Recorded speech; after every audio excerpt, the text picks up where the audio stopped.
우리 다 같이 주기도문 하심으로 예배 시작하겠습니다. 같이 하겠습니다. 시작. 하늘에 계신 우리 아버지여, 이름이 거룩히 여김을 받으시오며 나라의 임하옵시오며 뜻이 하늘에서 이룬 것 같이 땅에서도 이루어지이다. 오늘날 우리에게 일용할 양식을 주옵시고 우리가 우리에게 주신 자를 사하여 준 것 같이 우리 죄를 사하여 주옵시고 우리를 시험에 들게 하지 마옵시고 다만 악에서 구하옵소서. 대개 나라와 권세와 영광이 아버지께 영원히 있사옵나이다. 아멘. 네, 같이 찬양하시겠습니다. 날 구원하신 주 감사. 같이 찬양하시겠습니다.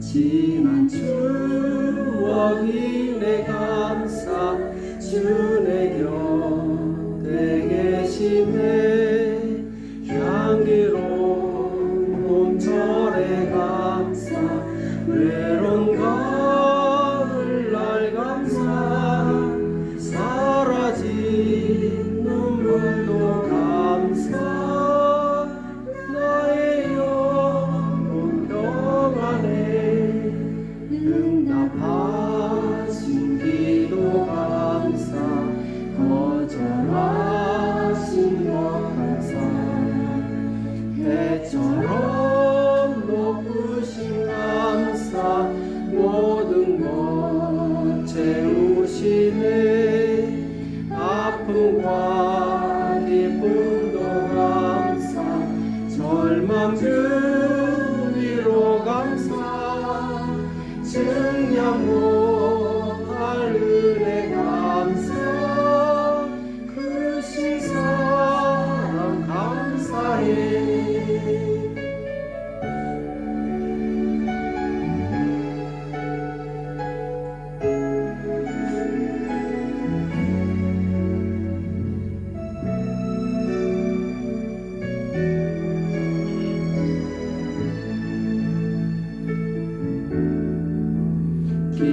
길가에 장미꽃 감사 장미꽃 가시 감사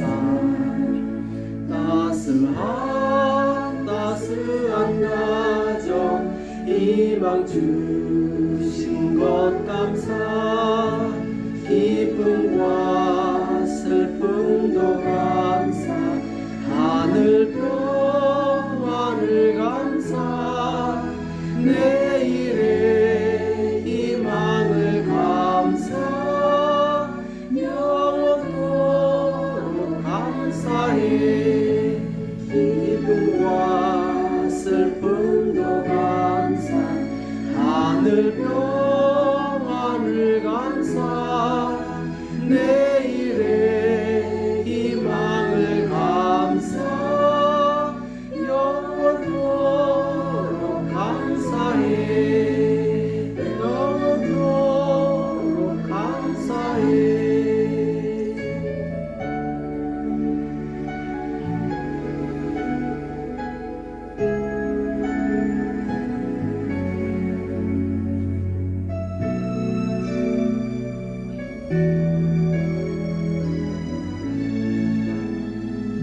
통일찬송가 245자 시온성과 같은 교회 같이 찬양하시겠습니다.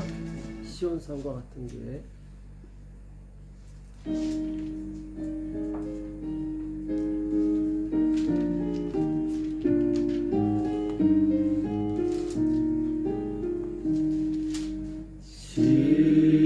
시온성과 같은 교회 그의 영광 하나 없다 허락하신 말씀대로 주가 진히 세웠다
찬양 Perdido fui a mi Jesus 같이 찬양하시겠습니다.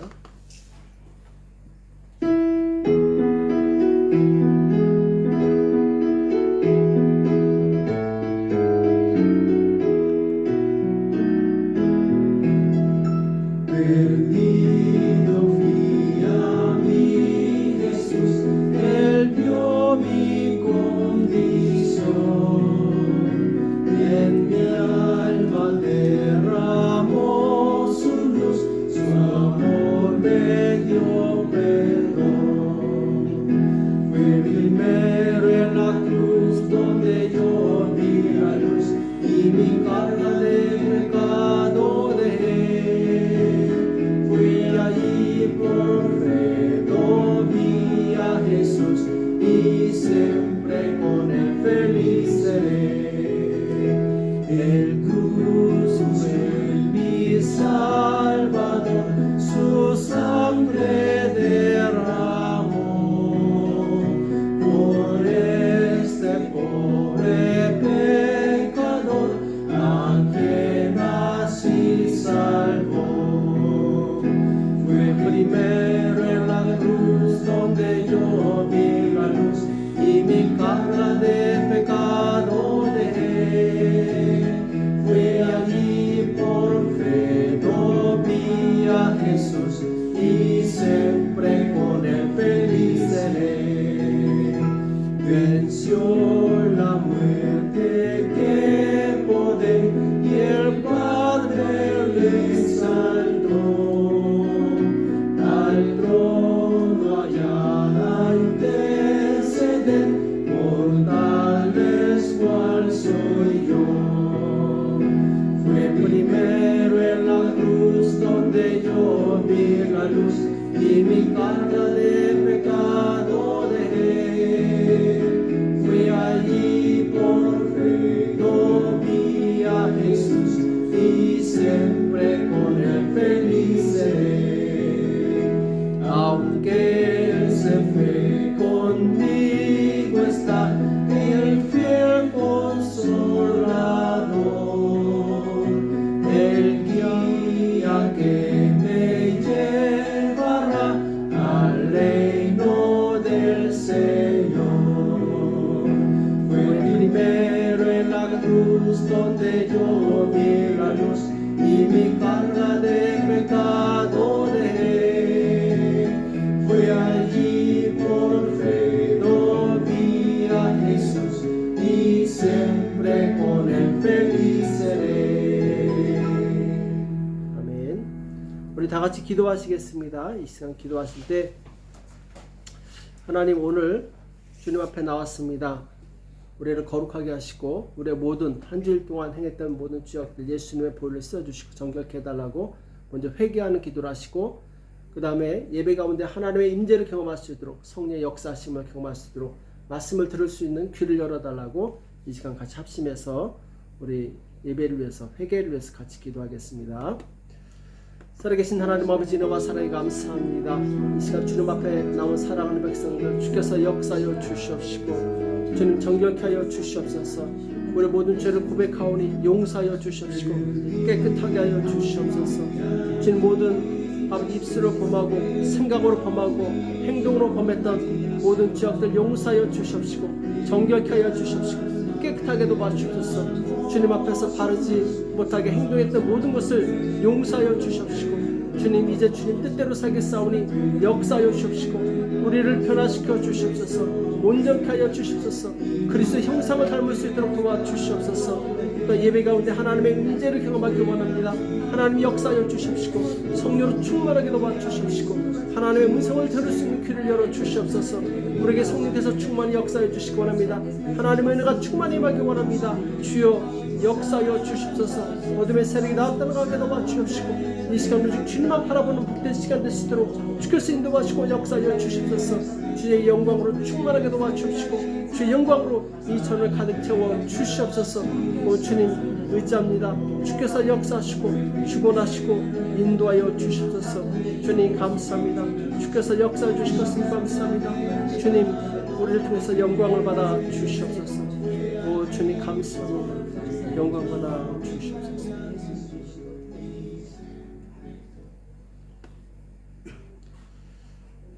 시간, 주님 앞에 봉헌하는 시간 갖도록 하겠습니다. 주님 앞에 준비하신 예물을 드리시겠습니다. 1절만 부르시겠습니다.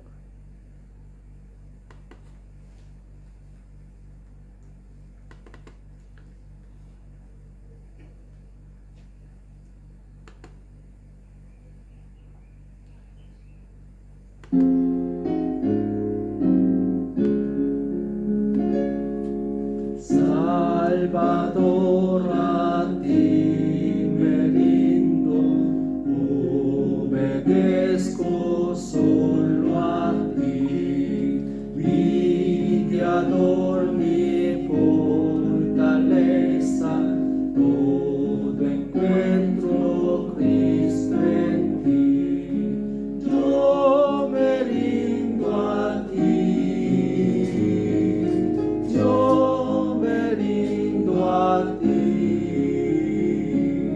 mis flaquezas, mis pecados, todo rindo a ti. 우리 시간 같이 기도하겠습니다. 살아계신 하나님 아버지, 주님 앞에 나올 때 마음과 뜻을 모아 정성껏 예물을 올린 손길 드리십니다. 하나님 아버지 기억하여 주시옵시고 주님의 영광 나라 위에서 귀하게 쓰임받도록 축복하여 주시옵소서. 주님, 이 시간 우리의 온 몸과 마음을 주님 앞에 드립니다. 주의 성령께서 역사하여 주시옵시고 신령과 진정으로 드리는 이 예배를 받아 주시옵소서. 오직 주님께만 집중하기 원합니다. 주여 성령으로 역사하여 주시옵시고 주의 영광으로 우리를 덮어 주시옵소서. 이 시간 주님의 음성을 들을 때 주님 사람의 말로 듣지 아니하고 하나님의 말씀으로 듣게 도와 주시옵시고 주님 우리의 삶이 변화되어서 하나님을 기쁘시게 드리는 복된 삶을 살 수 있도록 도와 주시옵소서. 그래 마지막 날 주님 앞에 섰을 때 부끄러움을 당하지 않는 복된 성도들 다 될 수 있도록 역사하여 주시옵소서. 오늘도 주의 말씀을 들을 때 성령께서 역사하여 주실 것을 믿고 감사하며 예수님의 이름으로 간절히 기도합나이다. 아멘. 자, 오늘 하나님의 말씀 요한계시록 16장 계속하고 있죠. 16장 몇 절이죠? 12절부터 16절이죠.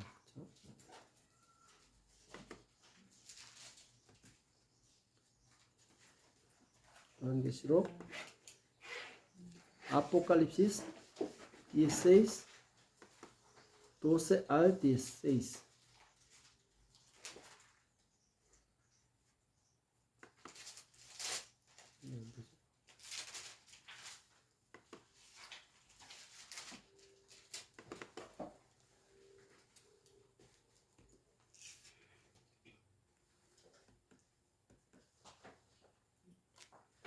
요한계시록 16장 12절에 16절 아포칼립시스 16 12 al 16.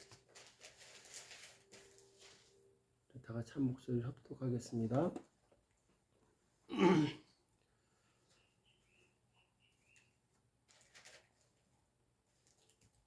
12절입니다. 시작.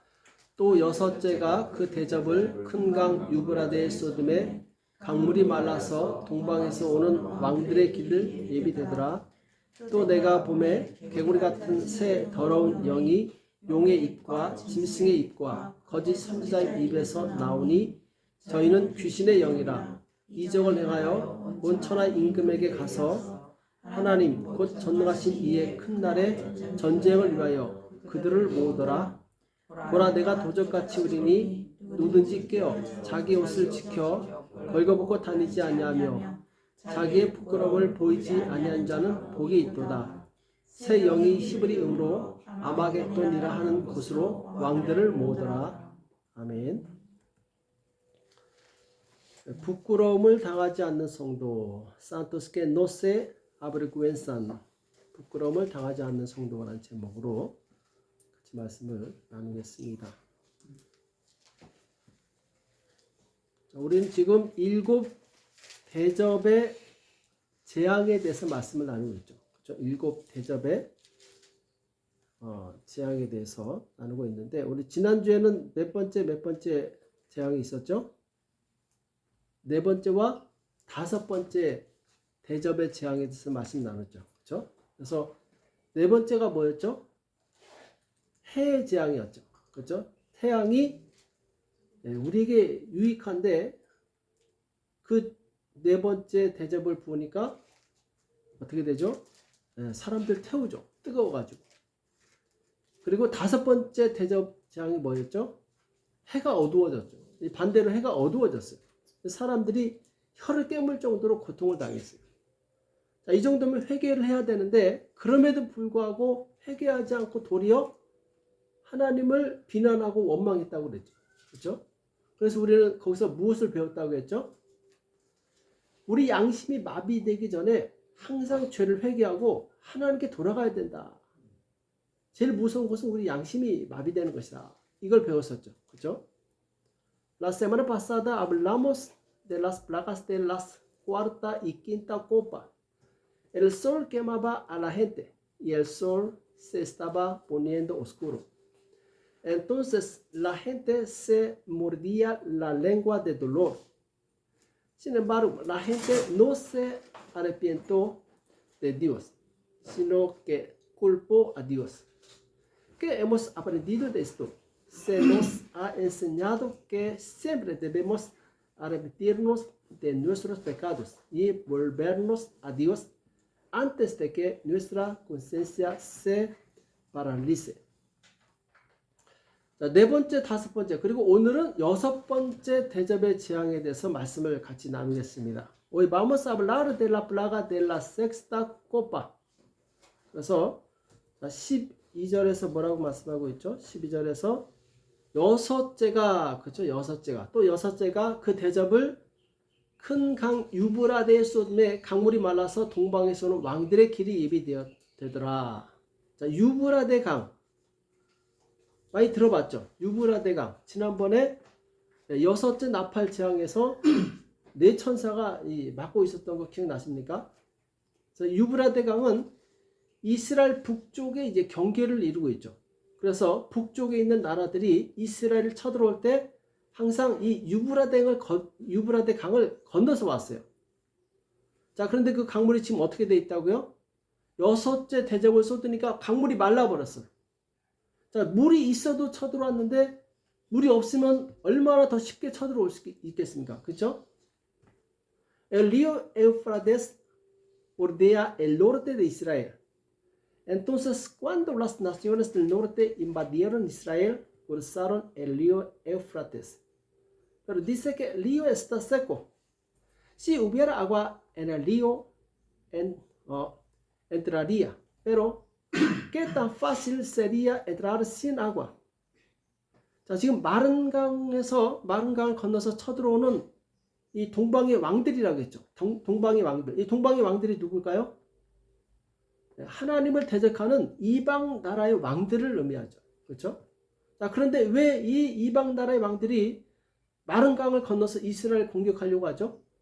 왜 그렇죠? Los reyes del este que invaden el río seco significan los reyes de las naciones extranjeras que se oponen a Dios. Pero, ¿por qué cruzarían el río seco para atacar a Israel? 자, 왜 이스라엘을 공격하려고 하느냐? 자, 13절에 보시면은 또 내가 봄에 개구리 같은 새 더러운 영이, 자, 개구리 같은 새 더러운 영이 용의 입과 짐승의 입과 거짓 선지자의 입에서 나오니, 저희는 무슨 영이에요? 저희는 14절에 귀신의 영이라. 그렇죠? 귀신의 영이라. 이적을 행하여 온 천하 임금에게 가서 하나님 그 전능하신 이의 큰 날에 전쟁을 위하여 그들을 모으더라. 그들을 모으더라. 온 천하 임금들을 모으는 거죠. 그렇죠? 자, 지금 용의 입과 짐승의 입과 거짓 선지자 입에서 뭐가 나왔다고요? 네, 개구리 같은 새 더러운 영이 나왔어요. 그리고 그 영이 뭐라고 했죠?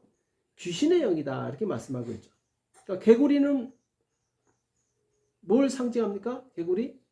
개구리는 성경에서 이 더럽고 부정한 이 동물로 재앙을 가져오는 역할을 했어요. 그래서 유대인들은 개구리를 이 귀신 혹은 이 사단의 사자다. 그래서 우상 숭배하고 개구리를 아주 밀접하게 연관을 시켰어요. 그러니까 여기서 개구리 같은 새 더러운 영이 이 새 짐승에서 나왔다. 이것은 이 세상에 존재하는 모든 악한 영적 세력의 연합체라고 볼 수 있는 거예요. 그렇죠? 개구리가 그 상징적인 이 의미를 갖고 있죠.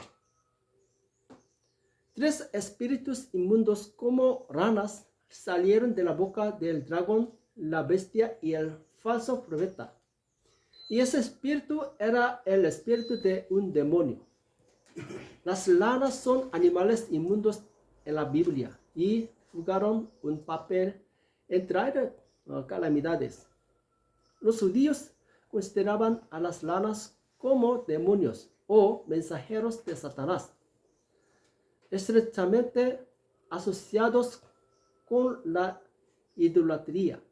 Aquí, los tres espíritus de demonios inmundos como ranas son la unión de todas las fuerzas espirituales malignas que existen en el mundo. 자, 지금 이 개구리 같은 귀신의 영이 뭘 하고 있죠? 천하 임금들을 속여서 큰 전쟁을 일으키려고 해요. 이 전쟁은 하나님과 하나님의 백성에 대해서 일으키는 전쟁이었죠. 그렇죠? 자, 이미 구약 시대부터 성도들과 사단의 세력 사이에 많은 영적인 전쟁이 있었죠. 근데 지금은 뭡니까? 지금은 마지막 전쟁이에요. 이 전쟁으로 인해서 끝납니다. 모든 전쟁이 끝나게 돼요. 그리고 이 전쟁 어디서 일어난다고 했어요? 마지막 일어나는 전쟁 어디서? 아마겟돈. 그렇죠? 많이 들어봤죠? 아마겟돈. 그렇죠? El espíritu de un demonio como una rana está tratando de engañar a los reyes del mundo y comenzar una gran guerra. Esa guerra es una guerra contra Dios y su pueblo.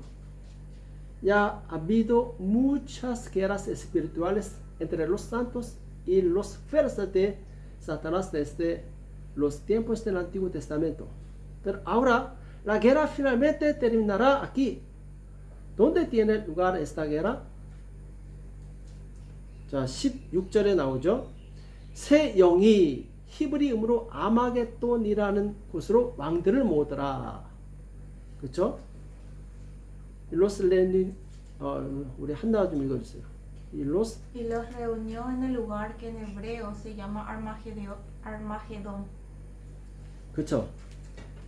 어디라고요? 아마겟돈, 아르마게돈. 그렇죠? 이 전쟁은 아마겟돈이라는 곳에서 일어난다. 아마겟돈이 뭐죠? 아마겟돈 어디죠? 아마겟돈? 예? 네, 그죠. 이스라엘 안에 있어. 이스라엘. 아마겟돈은 이제 하르무기또라고 해가지고 하르가 산이란 뜻이에요. 작은 언덕. 그리고 무기또는 이제 지명 이름이죠. 사진을 뽑았는데 보이십니까? 사진이 되게 작은데 지중해가 있고 이스라엘이 있는데 유브라데 강 옆에 갈그미스가 있죠. 유명한 갈그미스 전투가 있죠. 그리고 쭉 밑으로 내려오면은 무기또가 있죠. 무기또는 예루살렘에서 약간 왼쪽 북쪽에 있죠. 그리고 그 옆에 작은 호수가 있는데 뭔지 아세요? 갈릴리 호수죠. 그죠? 갈릴리 호수에서 약간 남쪽에 있죠. 그러니까 이 무기또는 자 보세요. 이게 산입니까? 산이라고 보기엔 좀 그렇죠. 네, 언덕이에요. 작은 언덕이에요. 언덕이고 평지예요. 그러니까 역사적으로 이 무기또에서 많은 전쟁이 있었어요. 왜냐하면 싸울 만한 데가 여기밖에 없어요. 그렇죠? 그래서 이 구약 시대에 보면은 이제 그 유명한 드보라하고 바락이 이 무기또에서 가나안 동맹과 싸워서 이기게 되죠. 그렇죠? 그리고 또 기드원 아시죠? 300 용사하고 미디안 족속과 싸움에서 승리하게 되죠. 거기가 이제 이 무기또에서 싸웠던 거죠. 그렇죠? Se dice que esta guerra tiene lugar en un lugar llamado Armagedón. Armagedón significa Megido, es decir, la colina de Megido. Megido es una ciudad fortificada en el sur de Galilea que históricamente ha sido escenario de muchas guerras. En los tiempos del Antiguo Testamento, Débora y Barak lucharon contra la alianza cananea en Megiddo. Y también es el lugar donde Gedeón derrotó a los madianitas. 자, 그리고 이 무기토는 이 남쪽에 애굽이 있죠. 애굽이 북쪽에 아수르나 바벨론을 공격할 때 지나갔던 통로예요. 또 반대로 북쪽에 아수르나 바벨론이 애굽을 공격할 때 지나갔던 통로예요. 거기서 만나서 전쟁을 일으켰죠. 그렇죠? 그래서 어떤 사람들은 이 아마겟돈이 제3차 세계대전이 일어날 장소다. 그래서 거기서 이제 모든 인류가 멸망할 것이다. 이렇게 얘기를 하는데 정말 마지막 때에 아마겟돈에서 최후의 전쟁이 일어날까요? 일어날까요? 네, 아니에요. 보세요. 이렇게 좁은 데서 무슨 전쟁, 세계대전이 일어나요. 그렇죠? 옛날에 국지전은 가능해도 그러니까 이 아마겟돈은 실제적인 장소가 아니라 상징적인 장소예요. 그렇죠? 요한계시록의 대부분이 다 상징이잖아요. 그렇죠? 그러니까 아마겟돈은 세계대전이 일어날 정도로 장소가 그렇게 크지 않아요. 이 아마겟돈은 성도들과 사단과 사이에 일어나는 모든 전쟁의 영역을 의미하는 거예요. 그렇죠? 15절의 말씀이 그 사실을 증명하고 있어요. Megido también fue el lugar donde Egipto en el sur y Asiria o Babilonia en el norte lucharon entre sí cuando se atacaron entre sí. Entonces, algunos dicen que habrá una tercera guerra mundial en Armagedón y que toda la raza humana será destruida. Habrá realmente una guerra final en Armagedón en los últimos tiempos. No es así. Armagedón es un lugar simbólico, no un lugar real. Hoy Armagedón no es un lugar muy grande para que tenga lugar una guerra mundial. Armagedón significa el reino de todas las guerras entre los santos y Satanás. El versículo 15 prueba ese hecho. 15절에 뭐라고 했죠?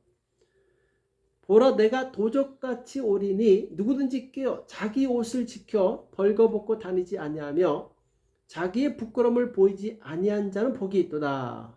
자, 한나 프로법을 He aquí, yo vengo como ladrón, bienaventurado el que vela y guarda sus ropas, para que no ande desnudo y vean su vergüenza. 아멘. 자, 주님이 이 땅에 오시는 거하고 아마겟돈과 무슨 상관이 있습니까? 자, 15절 말씀은 실제 전쟁과 아무 상관이 없는 내용이에요. 그렇죠? 자, 이 말씀은 아마겟돈 전쟁이 칼과 총의 전쟁이 아니라 영적인 전쟁인 것을 말씀해주고 있는 거죠. 그래서 아마겟돈 전쟁은 하나님 나라를 대적하는 사단의 세력과 이 땅의 교회 사이에 벌어질 마지막 전쟁을 의미합니다. 자, 그렇기 때문에 이 아마겟돈 전쟁은 세계 어디서나 일어날 수 있는 거예요. 이 무기토란 장소에 한정되어 있지 않다라는 거죠. 이해되시죠? 그죠? ¿Qué tiene que ver la venida del Señor a esta tierra con Armagedón? El versículo 15 no tiene nada que ver con la guerra real. Este versículo nos dice que la guerra de Armagedón no es una guerra de espadas y pistolas, sino una guerra espiritual. La guerra de Armagedón significa la última guerra que se librará entre las fuerzas de Satanás que se oponen al reino de Dios y la iglesia en esta tierra. Esta guerra de Armagedón puede suceder en cualquier parte del mundo. 자, 그럼 이 아마겟돈 전쟁의 결과가 어떻게 되죠? 뭐라고 말씀하고 있죠? 이 전쟁으로 인해서 부끄러움을 당하는 자가 있고 그렇지 않은 자가 있다라는 거예요. 그러니까 아마겟돈 전쟁에서 이 영적인 전쟁에서 패배한 사람은 영원한 부끄러움을 당하게 되지만 승리한 사람은 상급이 있다라는 거죠. 축복이 있다라는 거죠.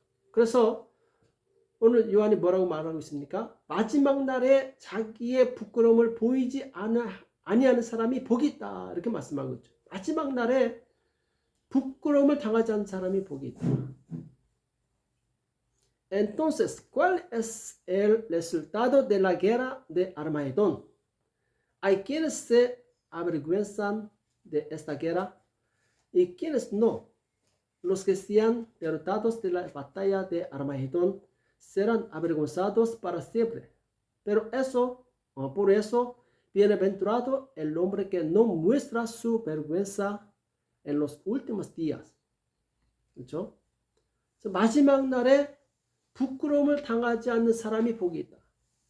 우리 목적이 어디 있어요? 그날에 부끄러움을 당하지 않는 것에 이 우리 삶의 목적이 있는 거예요. 신앙생활의 목적이 있는 거예요. 자, 그럼 부끄러움의 시작이 뭐였죠? 성경에 보면은 이 부끄러워했다라는 그 처음 시작이 어디였죠? 기억나십니까? 예? 네, 그래요. 에덴 동산에서. 창세기에 보면 에덴 동산에서 아담과 하와가 처음으로 부끄러움을 느꼈어요. 그렇죠? 왜 부끄러움을 느꼈죠? 네. 그 원인은 하나님 말씀에 불순종했기 때문에 부끄러움을 느꼈어요. 그렇죠? 그때 자기의 벌거벗은 것을 알고 부끄러워하게 되죠. 그 다음에 어떻게 했어요? 부끄러움을 안 다음에 어떻게 했어요? 숨었어요. 그렇죠? 하나님을 피해서 숨어버렸어. 그러니까 부끄러움은 무엇을 의미해요? 부끄러움은 하나님과 단절을 의미하는 거예요. 그렇죠? 하나님 앞에 범죄한 사람은 부끄러워서 하나님을 볼 수가 없는 거예요. 숨어버리게 되는 거예요. 그렇죠? Cuando comienza la vergüenza en Génesis, Adán y Eva sintieron vergüenza por primera vez. La causa de la vergüenza fue que desobedecieron la palabra de Dios. Adán y Eva sintieron vergüenza y se escondieron de Dios. Así, los que pecan contra Dios serán avergonzados y no podrán ver a Dios. 그러니까 부끄러운 사람은 하나님을 볼 수가 없는 거예요. 우리가 마지막 날에 부끄러움을 당하지 말아야 돼요. 그렇죠? 그래서 자, 마지막 날에 부끄러움을 당하지 않으려면 어떻게 해야 될까요? 예, 그죠. 깨어있어. 답이 나왔죠. 그죠. 깨어있으라겠죠. 그러니까 깨어있다는 얘기는 하나님 말씀을 알되 어떻게 알아요? 정확하게 알아야 돼요. 하나님 말씀 알되 정확하게 알고 또 아는 것으로 끝나지 말고 순종해야 돼요. 또 순종할 뿐만 아니라 복종해야 돼요. 복종은 내가 원하지 않아도 그 말씀에 나를 굴복시키는 거죠. 그렇죠? 그래야지 마지막 날에 부끄러움을 당하지 않게 되죠. Entonces, ¿qué podemos hacer para evitar ser avergonzados ante Dios en los últimos días? Debemos conocer la palabra de Dios con precisión, obedecerla y obedecerla. 그렇죠? 순종과 복종이 어떻게 다르지? 에스파뇰로? 순종과 복종이요? 네, 순종이 뭐고 복종이 뭐죠? 네, 여기 보면 똑같이 오베데세로 나오는데, 자, 우리가 의미를 잘 알고 있어야 돼요. 순종과 복종, 그렇죠? 내 자발적인 순종, 억지로라도 복종하는 거, 두 가지가 다 필요하다라는 거죠. 그렇죠? 나 싫다고 순종 안 하는 것이 아니라 복종 내가 주는 거. 네, 그렇죠. 수헤시온. 예, 그게 낫겠네. 수헤시온. 복종. 오베데셀 y sujeción. ¿K죠? ¿Entiendes? ¿Verdad? Muy inteligente. Debes obedecer la palabra de Dios voluntariamente y debes ser capaz de obedecerla aunque no quieras. Para que no los últimos días no seamos vergonzados. 자, 우리가 하나님 말씀을 정확하게 알아야 되는 이유가 뭐죠? 대충 알면 안 돼요. 하나님 말씀을 정확하게 알아야 돼. 왜냐하면 마귀가 우리를 속이기 때문에. 그렇죠? 마귀는 속이는 자요, 거짓말하는 자다 이렇게 말씀하고 있죠.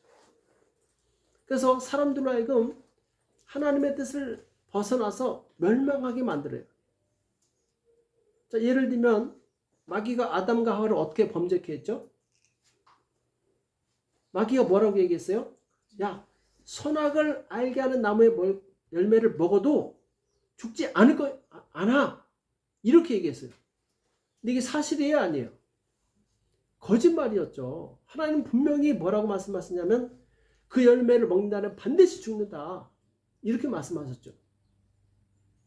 그러니까 마귀의 특징은 뭐냐면 하나님의 말씀을 교묘하게 바꿔서 속이는 거예요. 그래서 우리가 이 마귀에게 속지 않으려면 어떻게 해야 돼요? 정확하게 알아야 돼요. 하나님의 말씀을 정확하게, 무엇을 말씀하시는지, 하나님의 뜻이 무엇인지를 정확하게 알고 있어야 돼요.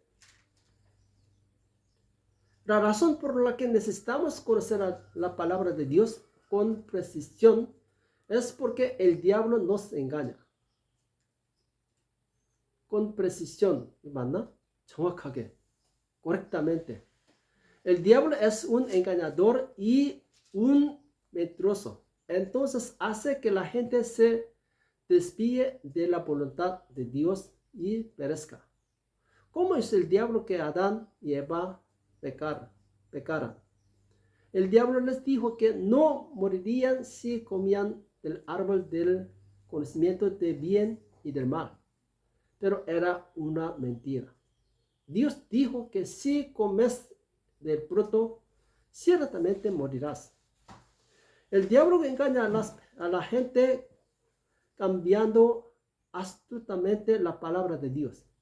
Entonces, para no ser engañados por el diablo, debemos saber exactamente lo que Dios ha dicho y cuál es la voluntad de Dios. 우리 신약 성경에 보면은 신약 성경에 많은 이제 교회들이 있고 이 교회들의 서신서가 있죠. 바울이 보낸 서신서가 있죠.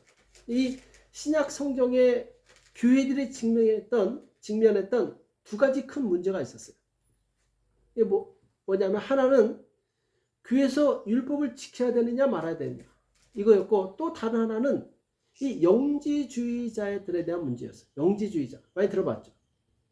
그러니까 그때 당시에 율법에 익숙했던 유대인들이 야, 예수 믿는 거 좋지만 율법도 지켜야 돼. 율법도 지켜야지 구원받을 수 있어. 이렇게 주장했어요. 그럴듯하지 않습니까? 또 두 번째로 영지주의자들은 뭐라고 주장했죠? 영은 선하고 육은 악하다. 예수님을 믿어 영혼이 구원받았으면 그럼 된 거다. 육체가 죄를 짓는 거 허용해도 된다. 그럴 수 있다. 오늘날 구원파의 그 조상이죠. 그렇죠? Había dos grandes problemas que enfrentaba la iglesia en el Nuevo Testamento. Uno era si guardar la ley en la iglesia y el otro era sobre los gnósticos. ¿Sabes? Gnósticos. ¿Sí? En ese momento, algunos judíos que estaban familiarizados con la ley argumentaron que incluso si creían en Jesús, tenían que guardar la ley para ser salvos. Los gnósticos también argumentaron que, dado que el espíritu es bueno y la carne es mala, está permitido que el cuerpo peque si el alma se salva creyendo en Jesús. 자, 그런데 이 두 주장, 율법주의와 영지주의 사상, 이게 바른 것입니까? 틀린 것입니까? 틀린 거죠. 잘못된 거죠. 그러니까 사람들이 진리에 벗어나도록 사단이 뒤에서 잘못된 지식을 넣어주는 거예요. 그렇죠? 정확하지 않은 복음을 넣어준 거죠. 자, 이때 하나님의 말씀과 복음을 정확하게 알고 있었던 바울이 서신서를 통해서 이걸 바로 잡아주는 거예요. 그래서 로마서가 있고 갈라디아서, 에베소서, 데살로니가 전후서, 이런 서신서가 있죠. 이걸 통해서 바른 지식을 알려준 거예요. 정확한 지식을 알려준 거죠. 그래서 율법주의자들에 대해서 뭐라고 얘기했죠? 율법을 지켜야 구원받는다고 했습니까?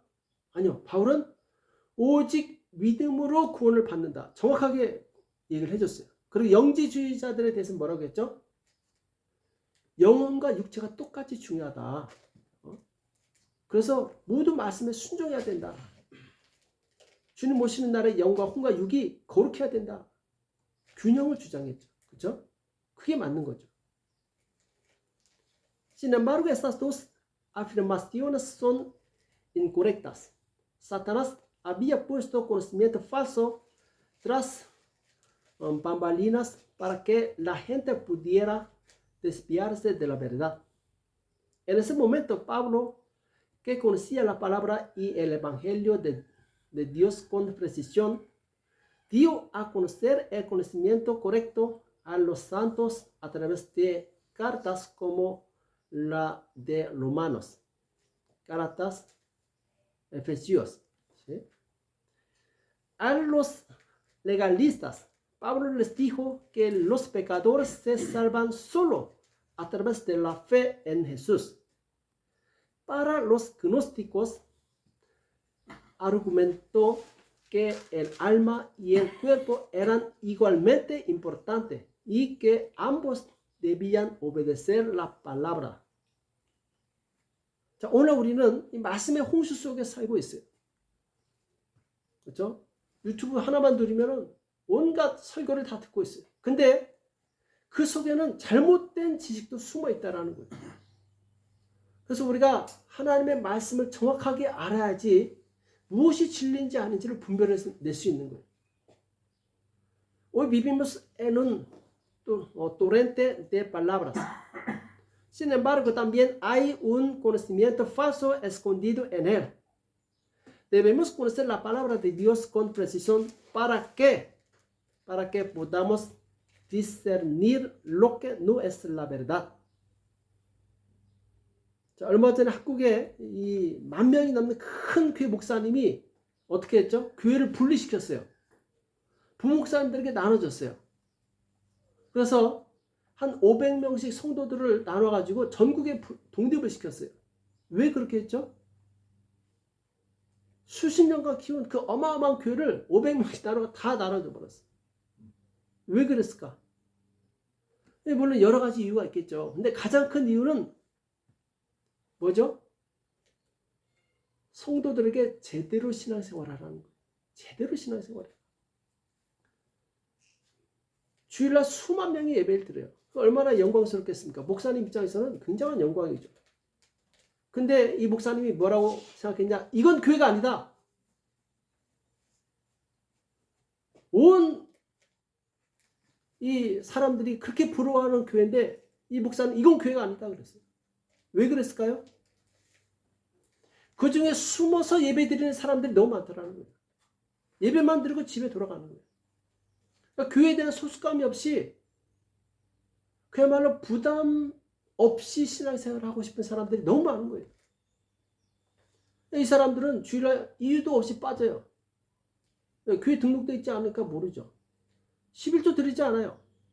당연히 교회에서 봉사하지 않고 교육 훈련, 교회에서 행한 어떤 교육 훈련에도 참여하지 않아요. 자유한 거죠. 그야말로 자기 마음대로 편하게 신앙생활하는 거예요. Recientemente, un pastor de una iglesia grande con más de 10,000 personas en Corea separó la iglesia y la distribuyó a los pastores asociados. Los miembros se dividieron en 500 miembros cada uno y se independizaron en todo el país. ¿Por qué hizo eso? Puede haber muchas razones, pero la razón más importante fue que los creyentes deberían llevar una vida de fe adecuada. Decenas de miles de personas adoraron en esa iglesia el domingo, pero muchos de ellos se fueron a casa solo para adorar a escondidas.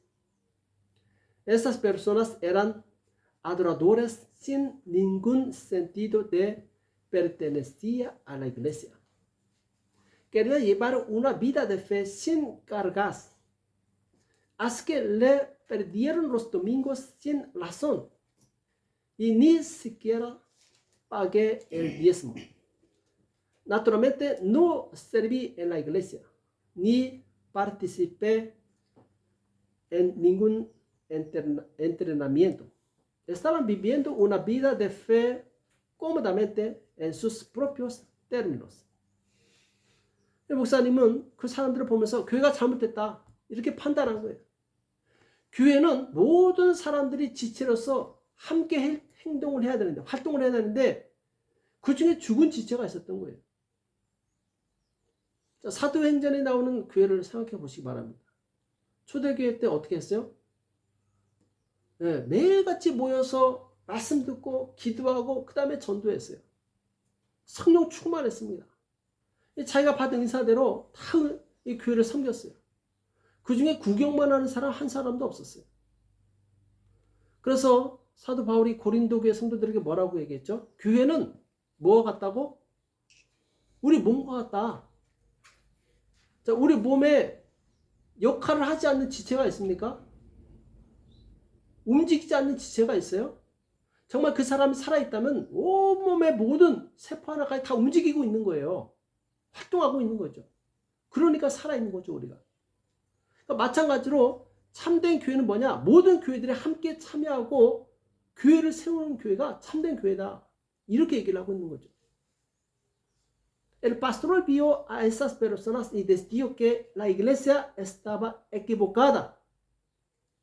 En la iglesia todas las personas deben trabajar juntas como miembros. Y entre ellos había un miembro muerto. Piense en los miembros de la iglesia en el libro de los Hechos. Los primeros miembros de la iglesia se reunían todos los días para escuchar la palabra, orar y evangelizar. Fueron llenos del Espíritu Santo y todos sirvieron de acuerdo a sus dones para la iglesia. No había nadie mirando. Entonces Pablo les dijo a los corintios que la iglesia es como nuestro cuerpo. Cada parte de nuestro cuerpo está haciendo bien su trabajo.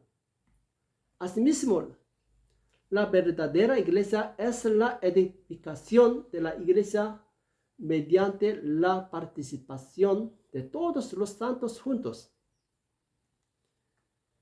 사단이 게으른 성도들에게 속이는 방법이 간단해요. 뭐죠? 야, 너무 힘들게 신앙생활하지 마. 적당하게 해. 부담되지 않게 편하게 해. 이게 사단의 유혹이에요. 우리는 그 유혹에 속지 말아야 됩니다. La forma en que Satanás engaña a los santos perezosos es simple. No debe ser demasiado duro con su vida de fe. Satanás lo tienta a llevar una vida de fe de una manera que sea apropiada, no gravosa y cómoda. Pero no debemos dejarnos engañar por esas tentaciones. 자, 구약에 보면은 하나님께 드리는 제사 중에 번제라는 게 있어요. 번제. 번제가 뭔지 아세요? 번제. 네, 번제. 태우는 건데 조금만 태웁니까? 아니면 전체 다 태웁니까? 완전히 태우는 거예요. 완전히 재만 남을 때까지 그 짐승을 통째로 다 태우는 거예요. 완전히 태워서 결국 뭐가 남아요? 재만 남는 거예요. 자, 이 번제가 뭘 의미하죠? 하나님께 나갈 때 완전한 헌신을 드리라는 거예요. 그러니까 우리가 예수님 믿을 때도 이와 같은 거예요. 대충 믿지 말라는 거예요. 죽을 각오를 하고 믿어야 된다는 거예요. 목숨도 드릴 수 있어야 돼요. 내 인생을 다 태워버릴 수 있어야 돼요. 죄만 남을 수 있을 정도로 나를 완전히 하나님께 드릴 수 있어야 된다는 거예요. 근데 적당히 신앙생활하면서 하나님께 100% 헌신할 수 있어요? 말도 안 되죠. En los tiempos del Antiguo Testamento, Dios ordenó al pueblo que ofreciera holocaustos. Una ofrenda quemada es un sacrificio que se ofrece quemado toda la ofrenda. Significa dar completa devoción a Dios cuando vienes a Él. Cuando creemos en Jesús, debemos ser capaces de darle incluso nuestras vidas.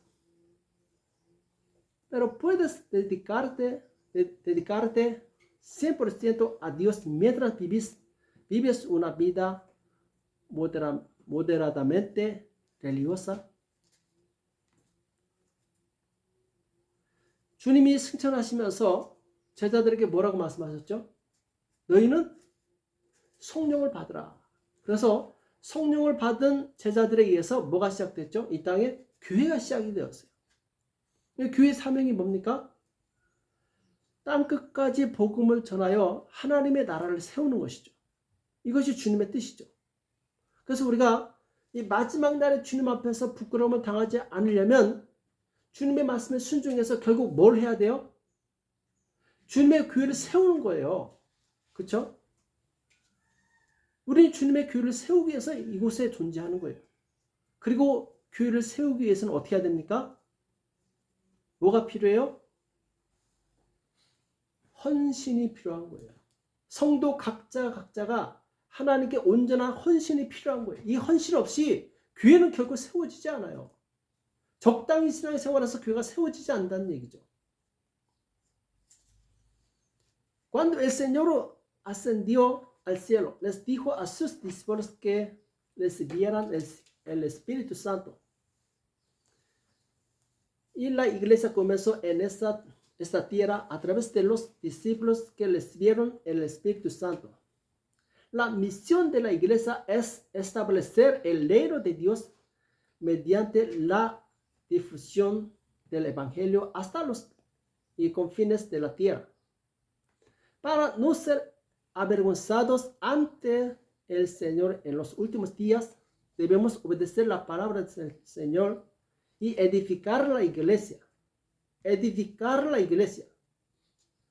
Y para edificar la iglesia, cada uno de los miembros debe dedicarse plenamente. 자, 그래서 사도 바울이 에베소 교회 성도들에게 이렇게 말했어요. 뭐라고 말했죠? 에베소서 2장 20절에 너희는 사도들과 선지자들의 터 위에 세우심을 입은 자라. 그리스도 예수께서 친히 모퉁이 돌이 되셨느니라. 자, 한나 por favor. Edificado sobre el fundamento de los apóstoles y profetas, siendo la principal piedra del ángulo Jesucristo mismo. 자, 예수 그리스도께서 모퉁이 돌이 되었다. 자, 기초석이 되었다는 얘기죠. 그 다음에 그의 안에서 건물마다 서로 연결하여 주 안에서 성전이 되어가고, 그러니까 예수님 안에서 건물마다 서로 연결하여 주 안에서 성전이 되어가고, 자, 성전이 되어간다는 거죠. 그렇죠? Por favor. En que en todo el edificio bien coordinado va creciendo para ser un templo santo en el Señor. 자, 성전이 되어간다. 건축되어진다라는 거죠. 건축하려면 뭐가 필요하죠? 건축 현장에 뭐가 필요하죠? 네, 벽돌이 필요하죠. 벽돌이 있어야 세우죠. 그렇죠? 자, 22절에 너희도 성령 안에서 하나님의 거하실 처소가 되기 위하여 예수 안에서 함께 지어져 가느니라.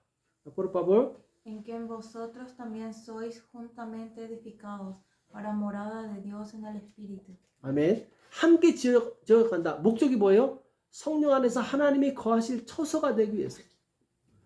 자, 우리 안에 하나님이 거하셔야 됩니다. 교회 하나님이 거하실 처소가 돼야 돼요. 그러기 위해서는 건축이 되어져야 된다는 거예요. 각 사람이 건축이 되어져야 된다는 거죠. 그렇죠? 자, 건축할 때 아까 뭐가 필요하다고 했죠? 네, 벽돌이 있어야 돼. 근데 벽돌이 모양이 똑같습니까? 다릅니까? 똑같죠. 그렇죠? 벽돌이 모양이 다르면 쌓을 수가 없어요.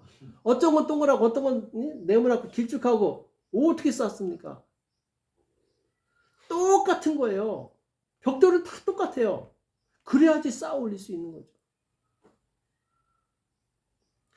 우리가 교회를 세우는 것도 마찬가지. 성도들이 서로 연결되어서 성전을 만들어 가는데 벽돌이 똑같아야 된다는 얘기예요. 벽돌이 똑같다는 얘기가 뭐죠? 한 사람 한 사람이 그리스도의 말씀에 똑같이 순종해야 된다는 거예요. 누구는 불순종하고 누구는 순종하고 교회가 안 되는 거예요. 똑같이 순종해야지 교회가 세워지는 거죠. 그래서 서로 연결되어서 성전을 만들어가는 거예요. 그렇게 됐을 때 성령께서 거하시는 온전한 교회로 세워지게 되는 거죠. 그렇죠? Usamos los mismos ladrillos para construir nuestros edificios. Si los ladrillos tienen formas diferentes, no se pueden afilar. Es lo mismo con la construcción de iglesia. Cada persona tiene que ser el mismo ladrillo para construir un edificio. Jesús es la piedra angular de la iglesia y los santos están conectados entre sí para construir el templo. Y finalmente será edificada como una iglesia perfecta donde mora y obra el Espíritu Santo. Así es como se ve toda la iglesia. 자, 내가 교회를 세우는 벽돌이 되기 위해서는 어떻게 해야 되죠? 내가 깎여야 되는 거예요. 내 모난 성품이 불순종하고자 하는 고집이 깨어져야 되는 거예요. 다듬어져야 되는 거예요. 우리 한 사람 한 사람이 다 다듬어져야 돼요. 모난 것은 갈아서 깨트려서 고르게 하는 거죠. 그래서 이 주의 종이 하는 말을 잘 듣고 순종하면 하면서 다른 성도들과 조화를 이룰 수 있어야 돼요. 그렇죠? 왜? 교회는 하나이기 때문에. 그러니까 나 혼자 다른 길로 간다. My way. 결코 교회를 세울 수 없는 거예요. 내가 만약 깎이지 않아서 교회를 세우지 못하면 마지막 날에 주님 앞에서 부끄러움을 당하게 되는 거죠. ¿Cómo me convierte en el ladrillo sobre el cual se construye la iglesia? Mi disposición arrogante y mi terquedad que desobedecer deben ser quebrantadas. Debemos escuchar atentamente la palabra de la sierva del Señor, obedecerla y estar en armonía con los demás santos. Si voy solo por el otro lado, nunca podré construir la iglesia. Al final, si no puedo edificar una iglesia, porque no estoy cortado, seré avergonzado ante el Señor en el último día. 자, 마지막 날에 무슨 전쟁이 있다고 했죠? 자, 아마겟돈 전쟁이 있다고 했죠. 그리고 이 아마겟돈 전쟁이 끝난 다음에 모든 사람은 하나님 앞에 설 거예요. 그리고 거기서 부끄러움을 당하는 사람이 있을 것이고 주님이 주시는 영광의 면류관을 받는 사람이 있을 거예요. 자, 그날에 내가 주님 앞에 서 있을 것을 한번 상상해 보시기 바랍니다. 내가 과연 주님 앞에 섰을 때 부끄러움을 당하지 않고 주님께 칭찬을 받을 수 있을지 한번 생각을 해보시기 바랍니다. Después de la guerra de Armagedón, en el último día, todos comparecerán ante Dios. Y habrá quienes serán avergonzados y habrá quienes recibirán la corona de gloria de Dios. Por favor, imagínense de pie ante el Señor ese día. Podré recibir alabanza del Señor ese día sin ver avergonzados. 우리 15절 말씀을 다시 한번 읽어보겠습니다. Leamos el versículo 15 nuevamente hoy. 자, 보라 내가 도적같이 오리니. 자, 주님이 도적같이 온다. 갑자기 온다는 거죠. 누구든지 끼어서 자기 옷을 지켜 벌거벗고 다니지 아니하며 자기의 부끄러움을 보이지 아니하는 자가 복이 있도다. 누가 복이 있다고요? 자기의 부끄러움을 보이지 아니하는 자가 복이 있다. 주님은 언제 오실지 모른다고 말씀하고 있어요. 그래서 누구든지 깨어 있으라고 경고하고 있습니다. 나중에 잘해야지. 너 지금 잘해야 돼요. 내가 좀 형편이 좋아지면 잘해. 아니, 지금부터 잘해야 돼요. 세상에 헛된 일에 시간을 낭비하지 말고 우리는 주의 말씀에 집중해야 돼요. 시간이 그렇게 많지 않아요. 그래서 우리가 좀 하나님 말씀을 잘 배우시기 바랍니다. 정확하게 아시기 바랍니다. 그리고 순종과 복종을 통해서 마지막 날에 부끄러움을 당하지 않는 저와 여러분 되시길 예수님의 이름으로 축복합니다. 네. Dice que nunca se sabe cuándo vendrá el Señor. Así que está advirtiendo a cualquiera que se mantenga despierto. No tienes que hacer bien en tu vida de fe más tarde, pero hazlo bien ahora. No pierdas tu tiempo en cosas vanas del mundo, sino enfócate en la palabra del Señor. Les bendigo en el nombre de Jesús para que tú y yo no seamos avergonzados en los últimos días, pero aprendiendo y obedeciendo bien la palabra de Dios. 아멘. 우리 다 같이 이 시간 기도하겠습니다. 기도하실 때 하나님, 내가 마지막 날에 부끄러움을 당하지 않기 원합니다.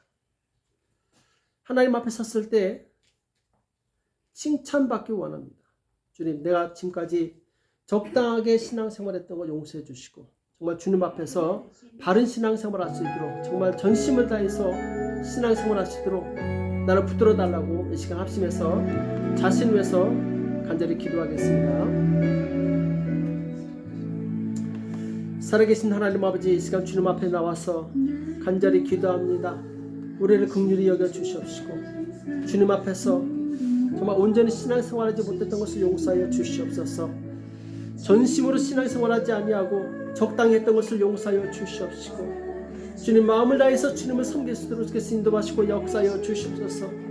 주님, 주님께서 우리에게 주신 은혜가 크온데, 주님께서 주신 그 놀라운 그 사랑과 희생이 크온데, 주님, 우리가 주님 앞에서 너무나도 게을렀던 것을 용서하여 주시옵시고 이제 주님의 뜻대로 살게 도와주시되 전심으로 신앙생활할 수 있도록 주여 축복하시고 역사하여 주시옵소서.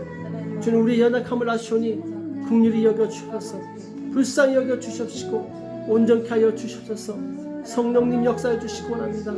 주님, 참으로 주님께서 역사하여 주셔서 우리를 새롭게 하여 주시옵시고 주님, 우리 삶이 온전히 변화되도록 주께서 인도하시고 역사하여 주시옵소서. 오 주님, 의지합니다. 주께서 역사하여 주셔서 주께서 새롭게 하여 주셔서 우리를 변화시켜 주시옵소서. 주님, 긍휼히 여겨주시기 원합니다. 주의 성령께서 역사하여 주셔서 주님 앞에 온전히 나갈 수 있게 인도하시고 역사하여 주시옵소서. 오 주님, 도와주시옵소서. 긍휼히 여겨주시기 원합니다. 주님, 도와주시옵소서.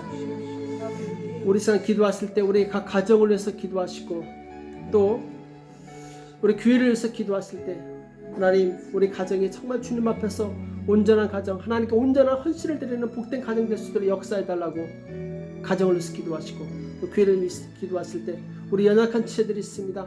하나님, 저들을 붙들어 주셔서 저들에게 힘 주시고 용기 주시고 담력 주셔서 주님, 우리 하늘물 교회가 하나님께서 거하시는 처소가 되기 위해서 잘 세워주시도록 우리 교회를 축복해달라고 주께서 역사해달라고 우리 합심해서 같이 기도하겠습니다. 살아계신 하나님 아버지, 너와 사랑에 감사합니다. 주님, 의지합니다. 주께서 역사하여 주시옵시고 아버지 하나님, 각 가정마다 역사해 주시기 원합니다.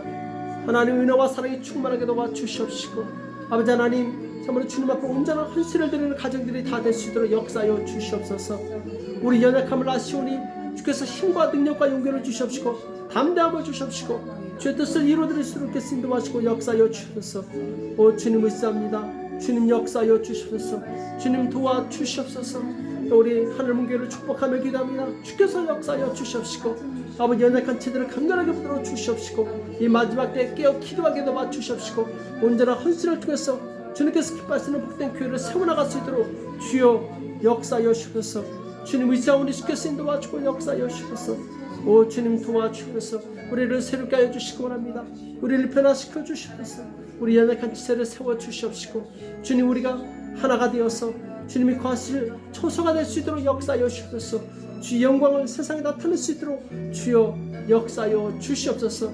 주님, 감사합니다. 역사해 주셨습니다. 감사합니다. 주님, 영광을 받아 주시옵소서. 주님, 영광을 받아 주시옵소서. 주님, 도와주시옵소서. 살아계신 하나님 아버지, 오늘 우리에게 말씀하여 주심을 감사합니다. 주님, 우리 연약함을 아시오니 우리를 불쌍히 여겨 주시옵시고 이 마지막 때에 깨어있게 도와 주시옵소서. 마귀는 끊임없이 우리를 유혹하고 우리를 하나님으로부터 멀어지게 하고 있지만 주님, 우리가 용기를 내고 힘을 다하여 주님 앞에 나갈 수 있도록 축복하여 주시옵소서. 우리 사랑하는 성도들, 이 마지막 때에 주님, 주의 말씀을 정확하게 알아서 속지 않게 도와 주시옵시고 마지막 날에 주님 앞에 섰을 때 부끄러움을 당하지 아니하고 칭찬과 상급을 얻을 수 있도록 역사하여 주시옵소서. 우리 각자 한 사람 한 사람이 주님 앞에 온전한 헌신을 통해서 교회를 세우게 도와 주시옵시고, 주님 하나님께서 거하실 거룩한 처소가 되게 하시며 많은 죽어가는 영혼들을 살리는 복된 교회가 되시도록 우리 교회를 축복하여 주시옵소서.